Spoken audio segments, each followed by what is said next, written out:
Somewhere in West Africa, around 400 years ago, a woman gave birth to twins. It was the worst thing that could happen to her, not because of the birth itself, because of what came after. In her community, twins were not human. They were spirits that had wandered into the wrong bodies. The midwife knew what to do. Every midwife in that region knew what to do. It had been done for generations. What happened next was considered an act of mercy. That is the part that doesn't leave you. Here's the thing about twins that nobody tells you. They have always existed at the same rate, roughly 1 in every 80 pregnancies. That number did not change when hospitals were invented. It has been approximately the same for the entire span of human existence, which means that for hundreds of thousands of years, twin births kept happening at the same steady rhythm. And every single time, someone had to decide what to do. The decisions they made were not random. They were not accidents of cruelty. They followed patterns. Specific, consistent, deeply reasoned patterns that repeated across cultures that had never met each other. And when you map those patterns, what you find is not savagery. What you find is a logic. A cold, careful, devastating logic that made complete sense in the world that produced it. Start with the most basic fact of prehistoric life. Resources were not guaranteed. Food, water, shelter, warmth, none of it was secure. A single infant already stretched what a hunter-gatherer band could carry and protect. A nursing mother was temporarily less able to forage,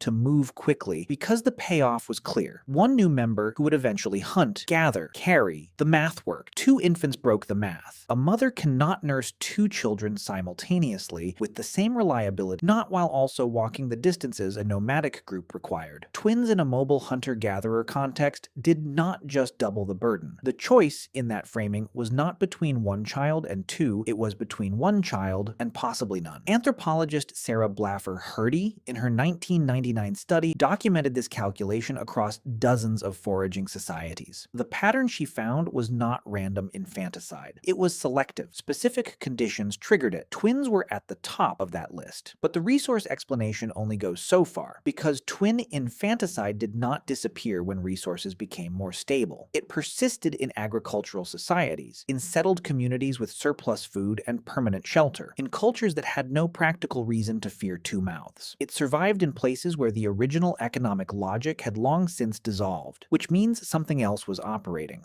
Something older and harder to remove: fear. The sight of 2 identical faces emerging from a single womb violated everything ancient humans understood about the natural order. 1 woman, 1 pregnancy, 1 child. That was the pattern. That was what bodies were supposed to do. Twins broke that pattern in a way that had no explanation inside a pre-scientific worldview. In parts of sub-Saharan Africa, twins were believed to share a single soul split across 2 bodies, which meant neither was fully human. In some communities along the Niger Delta, twins were thought to be children of the river spirit, sent to claim the mother's life if she did not return them. In regions of ancient India, the birth of twins was documented in early Sanskrit texts as an omen, a signal that the land itself was out of balance, a breach in the order of things that demanded a response. The response, almost universally, was removal, not always death. In some cultures, twins were abandoned rather than killed, left at the edge of the settlement, outside the village boundary. The distinction mattered enormously to the people making it. They were not killing children. They were returning them to wherever they had come from. The difference was moral, not practical. Both outcomes were the same. In others, only 1 twin was killed, always the second-born. The logic here was precise. The firstborn had arrived in the world first, had the stronger claim. The second was the intruder, the one that shouldn't be there. This pattern repeated across cultures in West Africa, in parts of ancient China, in some early European communities documented in Roman sources. Second-born, always the second-born. And then something changed. Not everywhere, not all at once, but in scattered places across different centuries, the calculation flipped. Twins stopped being omens and became sacred, the most protected, most spiritually significant births a community could witness. The Yoruba people of what is now Nigeria underwent exactly this shift. The Yoruba now have the highest rate of twin births of any population on Earth, and twins in Yoruba culture are treated as beings of exceptional spiritual power. If a twin dies, a small carved wooden figure called an ibeji is made to house the dead twin's woman's spirit. It is dressed, fed, and cared for exactly as a living child would be. The mother carries it with her for years, sometimes for the rest of her life. The same inversion happened in ancient Rome. Early Roman law, attributed to Romulus himself, permitted fathers to expose, to abandon, any infant they judged unfit to raise. Twins were high on that list, but Roman mythology also gave the city its entire founding story through twins, Romulus and Remus, suckled by a wolf. The same culture that feared twin births also built its identity on them, never resolved the contradiction, because the contradiction was never really about twins. It was about what twins revealed. Every society that feared twins feared them for the same reason. They were proof that the world did not follow the rules everyone had agreed on, that nature could produce something outside the expected pattern. And every society that came to worship twins did so for exactly the same reason. Because something that breaks the rules of the natural world is either a curse or a miracle. The only thing that changes is which story you decide to tell. The woman in West Africa, 400 years ago, the midwife who knew what to do, the decision that was considered mercy. None of it was senseless. None of it came from a place without love or reason or care. It came from a world where the unexpected was dangerous, where the unexplained was a threat, where survival required decisions that no one would choose to make if they had any other choice. Most of them didn't, and the children born into that world, the ones kept, the ones lost, the ones carved in wood and carried for decades, all of them arrived the same way. 2 heartbeats, 1 womb, a moment that forced every society that ever existed to decide what it believed about the world. Most of them got it wrong. Some of them eventually found their way to something closer to right.